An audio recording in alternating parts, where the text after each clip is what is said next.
Hello everyone, today let's take a look at QP number 13. So we have two cars lined up inside of a 4-stage car wash. They occupy positions 1 and 2 at the start, and then stations 3 and 4 are initially empty. Every minute, each car that has an empty station directly in front of it will move forward with probability 1/2 independent of the other, right? So no car can move past station 4. What is the expected number of minutes until the cars have reached the end of the car wash? That is, until they occupy positions 3 and 4. So essentially, what do I have here? If these are my cars, I know they're not the best drawings, but basically they're in positions 1 and 2, right? 3 and 4 are empty on either of their turns. If basically what's in front of them is empty or they're not at position 4 already, right, then they can move forward with probability 1/2. So this car has a 1/2 chance of moving forward from the starting position, right? This one doesn't because there's a car in front of it, so it can't move forward. Now, once this car has moved forward right here, well, then they each now have 1/2 probability on the next minute of advancing a spot. So now maybe this car could advance, right, with 1/2 probability, and then this one maybe as well. Or we could have the situation where basically this car advances and this one doesn't, or we could have where this car advances and the other one doesn't, right? Or we could just have the situation where they both stay put at any given point in our state, right? And we end basically when they occupy the 3rd and 4th positions, right? So when they get to this right here, because now neither of them can advance. We want to calculate basically the expected number of minutes to get to this position right here. So let's go back to our starting position, 1 and 2.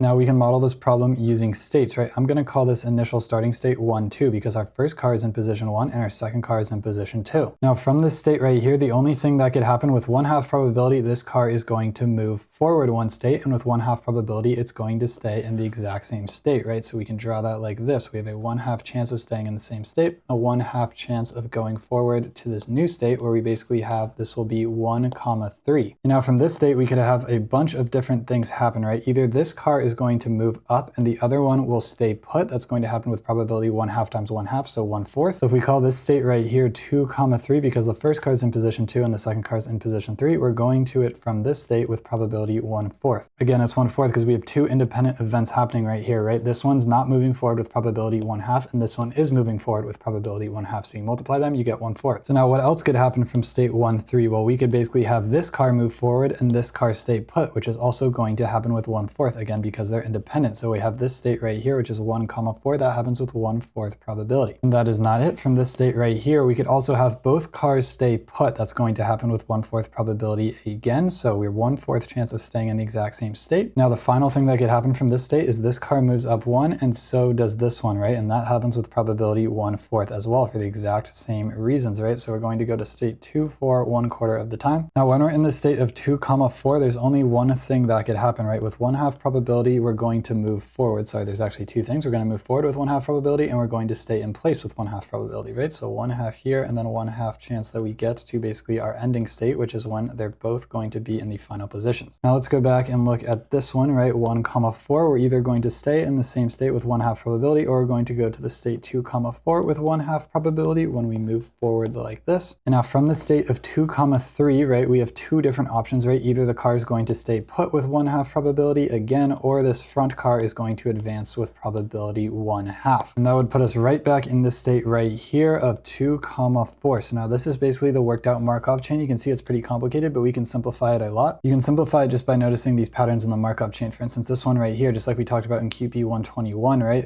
It's only going to itself or it's advancing to our final state. That makes it geometric, right? With probability 1/2 of success, right? So the expected waiting time from this state until we get to this state is just going to be 2. Again, one more time, the reason for that is because the expected value from state 2,4 is going to be equal to, well, 1, because 1 minute will have passed, and then we have a 1/2 probability after that minute has passed of ending up in the exact same state, so E of 2,4, and then we have a 1/2 probability of ending up in this state over here. And that's our ending state, right? So when we get there, we don't have any extra time, right? So now when we solve for basically E of 2,4, we get 2, right? That's why. So E of 2,4 is just going to be equal to 2. I'm going to have the expected waiting time until our end state in orange from each of these states, right? This one is 2. And then you'll notice right here in this state over here, we again have another geometric thing going on, right? 1/2 probability of going to the same state, 1/2 probability of going to this state. So the waiting time until getting to this state right here is again just going to be 2. 2 is the waiting time from this state to this state, but then once we're in this state right here, again, the waiting time until the end state is again going to be 2. So actually the waiting time until the end state from this state right here will be 4. Now we have another geometric thing going on here, right? This one, the waiting time until this 2,4 state from this state will be 2, and then from this state to the end state, it'll also be 2. So the waiting time until the end state from this state will also be 4. Now that we know all of that, right, we can go back one state and we can see see what is the expected waiting time from 1,